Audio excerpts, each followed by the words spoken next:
नमस्कार। आप देख रहे हैं संतोष पाठक ऑफिशियल। मैं हूं आपके साथ शिव कुमार, मेरे साथ हैं संतोष पाठक जी। स्वागत और अभिनंदन। बहुत बहुत धन्यवाद शिव जी, और तमाम दर्शकों को नमस्कार। और एक बहुत बुरी हार, बल्कि कभी कभी तो मुझे लगता है ऐसा ना हो शिव जी कि इसके बाद सरकार भी डवाडोल होती हुई नजर आए, क्योंकि प्रधानमंत्री नरेंद्र मोदी पिछले कुछ दिनों से पहले राहुल गांधी को मनाने की कोशिश की, फिर मल्लिकार्जुन खड़गे को मनाने की कोशिश की। जब वो नहीं माने तो कल लोकसभा के अंदर खड़े होकर अखिलेश यादव की तारीफ करते हुए नजर आए। और आज भारतीय जनता पार्टी के सबसे, मैं उस तरह के शब्द का इस्तेमाल नहीं करना चाहता, बस मैं नाम ले लेता हूं, निशिकांत दुबे। दर्शक समझ गए होंगे। निशिकांत दुबे अखिलेश यादव से माफी मांगते हुए नजर आए। तमाम कोशिश कर रहे थे कि भैया किसी तरह से भी जो अखिलेश यादव के सांसद है, 37 सांसद, इनका वोट जो है वो सरकार के बिल को मिल जाए। ये इधर अखिलेश यादव को मनाने, पटाने, लुभाने, बहलाने, बहकाने की कोशिश करते हुए नजर आ रहे थे। राहुल गांधी ने 16 का खेला कर दिया। मेरे शब्द पे गौर करें दर्शक, 16 का खेला कर दिया। और इस 16 के खेले ने सबको चौंका दिया। उन्होंने जो बात कही उसके बाद वो रुक गए और उन्होंने कहा कि आप बताइए कि 16 से क्यों डरे हुए हैं प्रधानमंत्री मोदी। एक बड़ी कहानी, एक बड़ी स्टोरी। और इसके बारे में उन्होंने सोशल मीडिया पे अपील कर दी है कि ट्विटर पे लोग मुझे बताएं कि 16 का क्या झमेला है, क्या खेला है। लेकिन उससे पहले ही हम अपने दर्शकों के लिए उसको डिकोड करेंगे और क्या हुआ लोकसभा में, और राहुल गांधी के 16 वाले दाव से क्यों नरेंद्र मोदी और पूरे के पूरे भाजपाई सत्ते में आ गए। एक बड़ी स्टोरी हमेशा की तरह शुरुआत शिव जी करेंगे, लेकिन दर्शकों से कहूंगा जो 16 और 16 का खेला आप समझ रहे हैं ना, वो नहीं है। खेला कुछ और है।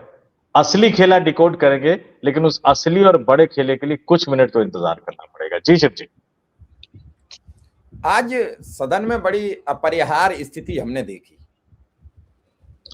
पहली बार हमने देखा कि ओम बिरला का चेहरा बुझ चुका था। वो बार बार राहुल गांधी को रोकने का प्रयास करते थे, और एक बार तो वो ये भी कह गए कि अब भाजपा या सत्ताधारी दल आपको रोके न रोके, लेकिन मैं असंसदीय शब्द आपको बोलने नहीं दूंगा। मैजिशियन वो शब्द था, वो असंसदीय था। उनको असंसदीय इसलिए नहीं था कि मैजिशियन असंसदीय, मैजिशियन वो मोदी को संबोधित कर रहे थे। ये ओम बिरला को कैसे बर्दाश्त हो। उन्होंने ये भी कहा कि पहला जादू एयर स्ट्राइक पुलवामा, दूसरा जादू फिर पहला एयर स्ट्राइक, दूसरा पुलवामा, और तीसरा बता दिया उन्होंने ऑपरेशन सिंदूर। बीजेपी चूंकि नैरेटिव सेट करने का एक मादा रखती है, तो उछल के राजनाथ सिंह मैदान में आ गए और बोले आप सेना देश का अपमान नहीं कर सकते, मैं इसकी निंदा करता हूं। और जब इतने पे भी बात नहीं बने तो फिर रिजिजू ही आ गए मैदान में, बोले आप पूरे देश का 145 करोड़ का चुना हुआ प्रधानमंत्री को अपमानित कर रहे हैं और 145 करोड़ आवाम का मखौल उड़ा रहे हैं। मैं किरण रिजिजू से पूछना चाहता हूं, पूरे देश में एनडीए को वोट कितना मिला था? इस देश के प्रधानमंत्री पद की शपथ लेने के बाद प्रधानमंत्री नरेंद्र मोदी बीजेपी के प्रधानमंत्री नहीं रह जाते हैं, फिर वो इस देश के प्रधानमंत्री हो जाते हैं। और अगर वो बीजेपी के प्रधानमंत्री हैं तो फिर उतने ही लोगों के प्रधानमंत्री हैं जिन्होंने बीजेपी को वोट दिया है। और अगर पूरे देश इसमें एक चीज और जोड़ लीजिए, इसमें एक चीज और जोड़ लीजिए, जवाहरलाल नेहरू, इंदिरा गांधी, राजीव गांधी, लाल बहादुर शास्त्री, मोरारजी देसाई, नरसिम्हा राव, ये कहां के प्रधानमंत्री थे? तो फिर अगर प्रधानमंत्री नरेंद्र मोदी इस देश के प्रधानमंत्री हैं तो फिर जवाहरलाल नेहरू क्या इंग्लैंड के प्रधानमंत्री थे? या राजीव गांधी का आप जिक्र कर रहे हो कि उन्होंने खुल के विरोध किया था आरक्षण का, और आपने तो बीपी सिंह की सरकार गिरा दी थी आरक्षण के ही चक्कर में। मैं इन सब चीजों पे, मुद्दों पे नहीं जाता। मैं ये पूछना चाहता हूं कि जब बीजेपी से सवाल किया जाता है, नरेंद्र मोदी से सवाल किया जाता है, तो देश की आवाम का विरोध कैसे हो जाता है? इस देश के कल्चर का विरोध कैसे हो जाता है? इस देश की संस्कृति का विरोध कैसे हो जाता है? राहुल गांधी ने यही तो पूछा कि मैं सवाल बीजेपी से पूछ रहा हूं, इसमें सेना का अपमान कहां से हो गया? मैं सवाल प्रधानमंत्री से पूछ रहा हूं, प्रधानमंत्री को जादूगर बता रहा हूं, सेना का अपमान कैसे हो गया? देश का अपमान कैसे हो गया? अब ये चीजें आम जनमानस भी समझ चुका है। उन्होंने जादूगर की कहानी सुनाई, उन्होंने कहा टोपी उतारी, खरगोश निकाला, दिखा दिया भीड़ को, लोगों ने ताली पीटी, खूब ताली बजाई। उनका फिर वो 3 गेंदें उलाता रहा और एक गायब हो गई। अंतिम में जो आता है जादूगर को लॉक करने वाला खेल, तो जादूगर को ताले में बंद किया, सांकड़ों में उसे बांध दिया, फिर लॉक लगा दिया, काला कपड़ा ढका, जादूगर अंतिम जादू भूल गया, वो ताला खोल नहीं पाया। थोड़ी देर बाद साथी आए, उन्होंने काला कपड़ा हटाया तो जादूगर बंधा पड़ा था। अब जादूगर समझ ही नहीं पा रहा कि हम खोलें कैसे। कह सब दिया था, इशारों में बता दिया था कि प्रधानमंत्री फेल हो चुके हैं, बता दिया प्रधानमंत्री ने ट्रेड डील गलत की। एपिस्टीन की 16 फाइलों का भी जिक्र कर गए, 16 सांसदों का भी जिक्र कर गए, जो अभी डिकोड करेंगे संतोष पाठक जी। वो जिक्र कर गए किसी भी कीमत पर महिला विधेयक पास नहीं होगा, क्योंकि आपने पीछे से चुनाव गौंका है। आपने संयुक्त सर्वदलीय बैठक भी नहीं बुलाई, हम क्या क्या लाएंगे। आपने एकाएक एक मैसेज दिया कि सुबह बिल पेश होगा और रात को आपने उसका एक गजट करा दिया। पता ही नहीं आप क्यों इतनी जल्दी में। आज की तारीख में बात की जाए, मुझे नहीं मालूम इस देश की जनता का क्या मन है, लेकिन सरकार पूरी तरीके से फेल है। महंगाई के मोर्चे पर, बेरोजगारी के मोर्चे पर, स्वास्थ्य के मामले पर। खैर आप को अब उस पे आ जाते हैं शिव जी। 16 का भी बता देते हैं। आपने निशिकांत, 1 मिनट लूंगा बस 30 सेकेंड। दरभंगा में एम्स बन गया कि नहीं बन गया, अभी गेट से ही काम चल रहा है। तो हेल्थ, इन सब मुद्दों पर बात कब करोगे आप? चुनाव दर चुनाव जीतने के लिए नित नए प्रयोग करके इस देश को प्रयोगशाला क्यों बनाना चाहते हो संतोष जी? और जिस एम्स को और जिस राम मनोहर लोहिया को कांग्रेस की सरकारों में के दौर में बनाया गया, राम मनोहर लोहिया तो उससे भी पुराना है, पहले उसका नाम कुछ और हुआ करता था, वहां डॉक्टर नहीं भर्ती कर पा रहे हैं लोग। और नड्डा जी से पूछो तो कह देंगे डॉक्टरों का अपमान किया जा रहा है। 1962 की हार के लिए शिव जी, संतोष पाठक और शिव कुमार मिश्रा भी मानते हैं कि कांग्रेस सरकार की गलत नीतियां जिम्मेदार थी, लेकिन क्या हम सेना का अपमान कर रहे हैं?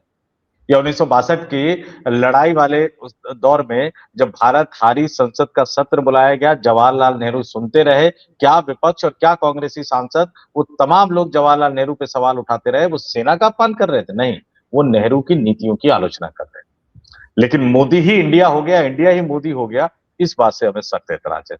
आज निशिकांत दुबे तो यहां तक बोल गए कि भैया वो जो अखिलेश यादव के साथ जो व्यवहार किया गया वो अपराधी है, और अगर ये लोग कहे तो मैं कान पकड़कर माफी मांगने को तैयार हूं। इससे पहले किसी ने सुना था निशिकांत दुबे को ऐसा बोलते हुए? कान पकड़कर माफी मांगने को तैयार है। किससे? अखिलेश यादव से। क्यों माफी मांगने को तैयार है? क्योंकि उनके पास 37 सांसद हैं शिव जी। नंबर गेम, इसी को कहते हैं मजबूरी। और अब मैं सीधे आ जाता हूं, 16 एपस्टीन, उच्चारण कीजिए आप, 16 एप्स्टीन। अब एप्स्टीन बोलते तो तुरंत बिरला साहब खड़े हो जाते कि सदन की मान मर्यादा भंग हो रही है। तो उन्होंने जो बोलना था वो बोल दिया, और 16 का जिक्र उन्होंने किया। 16 सांसद चंद्रबाबू नायडू के नहीं, 16 वो है शिव जी जो फाइलें रिलीज होने वाली थी, लेकिन अचानक अमेरिका में अमेरिका की सरकार ने एप्स्टीन से जुड़ी 16 फाइलें हटा दी। मेरे दर्शक समझ गए होंगे। 16 एप्स्टीन, एप्स्टीन की गायब 16 फाइलें, उसके अलावा भी बहुत सारी चीजें हैं जो हटी, जो हटाई गई, जो गायब हुई। उसमें किसका नाम था, किसकी तस्वीरें थी? राहुल गांधी ने सदन के नियमों का पूरा पालन करते हुए जितना वो कह सकते थे उतना कह दिया। अब एक एक चीज पे गौर कीजिए। कल प्रियंका गांधी ने क्या कहा? मोदी जी ने कुछ दिन पहले कहा था कि मैं गृहस्थ जीवन में नहीं हूं, लेकिन मुझे पता सब कुछ है। कल प्रियंका गांधी ने कह दिया कि महिलाओं को ज्यादा समय तक भरमाने वाले पुरुषों को महिला तुरंत पहचान जाती है, और उसके बाद वो क्या करती है। और आज राहुल गांधी ने जादूगर की कहानी सुनाकर और उनके एक ट्रेजिक एंड की बात बताकर सीधे सीधे ये कह दिया, सीधे सीधे ये बता दिया कि भैया क्या हालत हो रही है अब इस देश की सरकार की। और राहुल गांधी ने जो कहा पजल ऑफ द डे, मैं इसको बिल्कुल राहुल गांधी के शब्दों में बोल रहा हूं शिव जी। राहुल गांधी के शब्दों में जो राहुल गांधी ने कहा, the truth is that the magician has been caught, the magician of Balakot, the magician of demonetisation, the magician of Operation Sindoor. और उसके बाद उन्होंने 16 का जिक्र किया, लेकिन मैं जरा ये बता देता हूं, बालाकोट का सच अब तक सामने नहीं आया है। डीमोनेटाइजेशन, नोटबंदी पे तो फिल्म भी बना दी गई है, धुरंधर पार्ट 1, धुरंधर पार्ट 2। और कौन से बिजनेसमैन की कंपनी ने वो फिल्म बनाई है, जाके दर्शक देख ले। लेकिन अभी कुछ दिन पहले ही जाली नोट बिहार में पकड़ाया गया है सर। तो भैया इतनी दो दो फिल्में बता के हमें बताया गया कि भैया वो जो पैसे छापने वाला वो था ना, वो जो पाकिस्तान के पास चला गया था, शायद वो कांग्रेस पे आरोप लगा रहे थे, वो हमने नोट ही बदल दिया, उसके बाद भी जाली नोट कौन छाप रहा है। अब मोदी सरकार के कौन से मंत्री की पाकिस्तान के किस अधिकारी और नेता से मुलाकात हुई, इसका सच तो आना चाहिए। अब भी अगर जाली नोट छापे जा रहे हैं और देश में आ रहे हैं, तो किसने मुहैया कराया। अब उन डायरेक्टर साहब को तीसरी धुरंधर भी बना के सच्चाई बतानी चाहिए। ऑपरेशन सिंदूर आज तक जारी है, हमें ये बताया गया है कि ऑपरेशन सिंदूर खत्म नहीं हुआ, लेकिन दिल्ली में जो बम विस्फोट हुआ लाल किले के पास, उसके बाद अब तक भारत ने कोई कार्रवाई नहीं। वो तो छोड़ दीजिए, भारत ने पहली बार हिंद महासागर में भारत के कार्यक्रम में शामिल होने के बाद ईरान लौट रहे जहाज को अमेरिका ने मार गिराया। भारत ने कड़ा विरोध तो छोड़िए, बयान तक जारी नहीं किया। यानी हमने ये मान लिया कि हम हिंद महासागर के निगहबान नहीं है। हमने ये मान लिया कि हमारे घर के बगल में जो चाहे कर ले, हमारे मेहमान के साथ जो चाहे कर ले। यहाँ तो मेहमानों पे गोलीबारी चल जाती है, देश के अंदर लट चल जाते हैं शिव जी। अब उन्होंने आगे कहा 16, yesterday the prime minister was low on energy, ऊर्जा गायब थी। Suddenly I notice it was the 16 of April. और आगे कह रहे my God how crazy the number 16।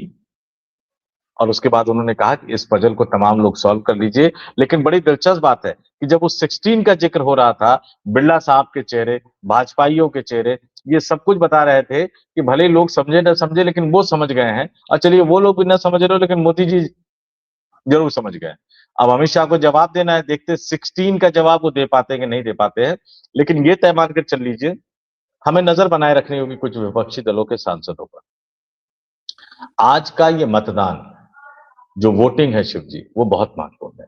सरकार की हार तो तय है, लेकिन आज ये भी तय हो जाएगा कि मेरे पास खबर है कि लगभग, अब तक जो खबर जो बताया जा रहा है कि शायद आधे दर्जन के लगभग, अब कौन है क्या है मुझे नहीं पता, लेकिन जो भी विपक्ष के सांसद अगर आज सरकार के साथ खड़े होंगे कई तरह के किंतु परंतु लगाकर, मैं तो ये कहूंगा कि अगर वो कांग्रेस के हो तो राहुल गांधी को, अगर वो समाजवादी पार्टी के हो तो अखिलेश यादव को, वो जिस पार्टी के भी सांसद हो, सदन से निकलने से पहले अगर उनकी बर्खास्तगी का आदेश, उनको पार्टी से निकालने का आदेश नहीं जारी करती वो पार्टी, तो इसका मतलब वो पार्टी भी मिलीभगत करके बैठी हुई है।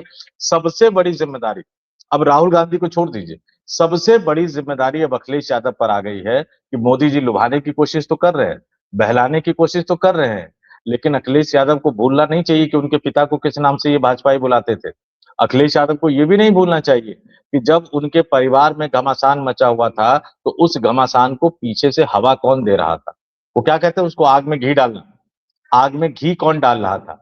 आज जैसे राघव चड्ढा का हो रहा है ना, पंजाब ने सिक्योरिटी वापस ली, केंद्र सरकार ने दे दी, उससे भी बड़ी सिक्योरिटी दे दी। उस समय शिवपाल सिंह यादव को कौन सुरक्षा दे रहा था, कौन सारा तामझाम उनको दे रहा था। समाजवादी पार्टी के उम्मीदवारों को हराने के लिए शिवपाल सिंह यादव को नई पार्टी बनाकर चुनावों में उतरने को किसने उनको फंड किया, संसाधन दिए, सहूलियत दी। ये तमाम चीजें अखिलेश यादव को याद रखनी चाहिए। आज चंद्रशेखर जी, देश के पूर्व प्रधानमंत्री, श्रद्धांजलि देने का दिन है। उनके बेटे नीरज शेखर आज सुबह से कोई काम नहीं कर रहे हैं। जितने भाजपाई मुख्यमंत्री, जितने भाजपाई मंत्री, जितने भाजपाई नेता, चाहे दिल्ली से लेकर टिम्बकटू तक कर लीजिए, उनके पोस्ट को वो रीट्वीट करके उनको धन्यवाद दे रहे हैं। भूल गए यही मोदी सरकार ने उनके उस घर की बिजली काट दी थी खाली करवाने के लिए। और वो भी कब कटी थी शिव जी पता है? ये दर्शकों को बता रहा हूं मैं। कुछ लोग सरेंडर कर जाते हैं ना, तो कैसे सरेंडर कर जाते हैं, नोटिस दिया खाली करने का, क्योंकि वो चुनाव हार गए थे, नोटिस दिया खाली करने का, उन्होंने थोड़ा सा समय मांगा। अब कहीं से कोई गुहार नहीं हुई तो किसी ने कहा प्रधानमंत्री से मिल लीजिए। अब प्रधानमंत्री इन सब मामलों में बड़े माहिर है मोदी जी। देवगौड़ा साहब मिलना चाहेंगे तो मिल लेंगे, शरद पवार मिलना चाहेंगे तो मिल लेंगे, बाकी लोग मिलना चाहेंगे तो मिल लेंगे, लेकिन उनके परिवार को तोड़ने में कोई गुरेज नहीं करे। उनसे मिले, उन्होंने आश्वासन दिया कि नहीं ठीक है, कुछ रह लीजिए आप थोड़ा समय, मैं बोल देता हूँ। भाई साहब वो निकल के आए, गेट नंबर 4 पे आए, हम पत्रकारों से बात की, उसके बाद जैसे ही घर के थोड़े से पहले ही पहुंचे थे कि घर से फोन आ गया कि जी बिजली पानी काट दिया है एनडीएमसी। आज वो भी प्रधानमंत्री को धन्यवाद दे रहे हैं। तो जितने विरोधी दल के सांसद आज अगर दगाबाजी करेंगे ना इस बड़े मुहिम के साथ, उनके खिलाफ तुरंत कार्रवाई होनी चाहिए।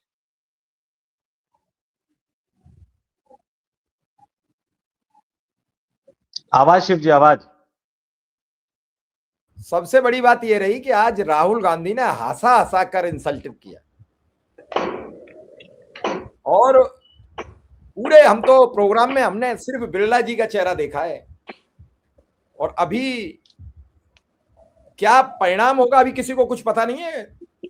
अभी हम रिकॉर्ड कर रहे हैं तब 5:15 बज रहे हैं, थोड़ी बहुत देर बाद वोटिंग होगी, वोटिंग का क्या परिणाम आएगा सबके समक्ष रखा जाएगा।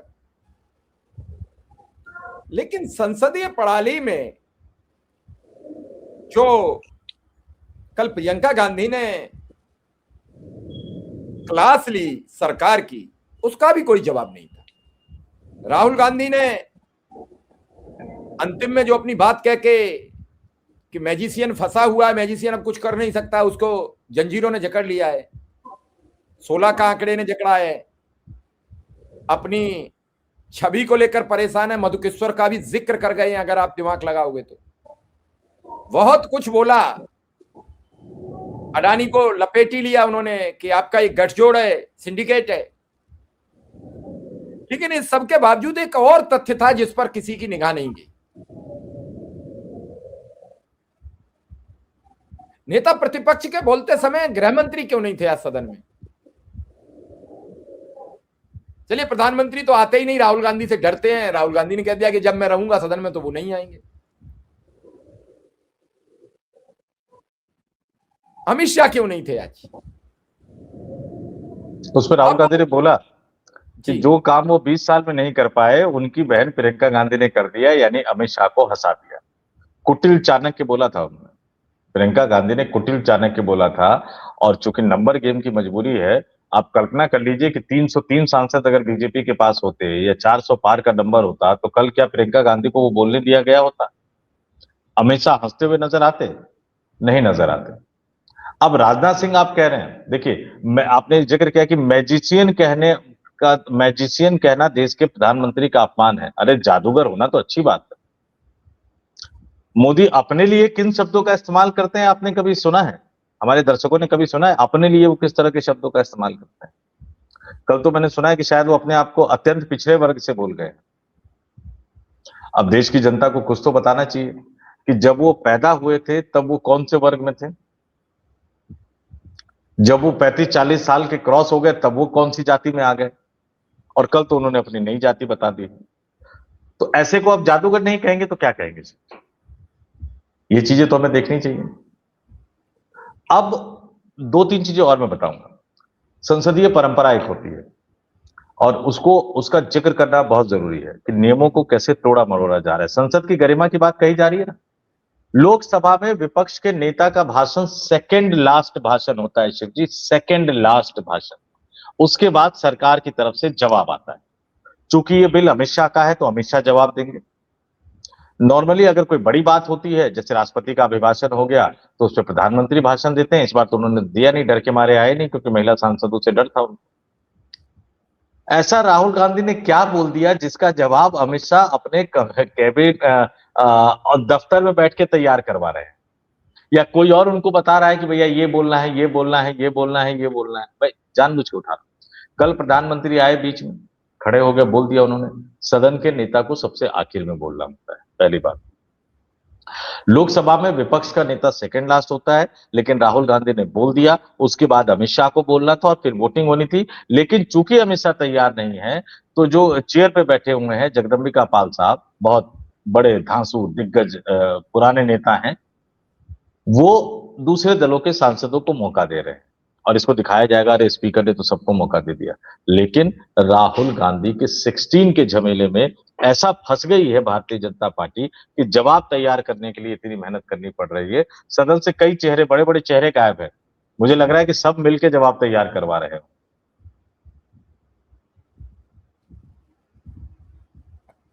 अब क्या बताया जाए, चेहरे मोहरे और क्या क्या तैयार हो रहा है।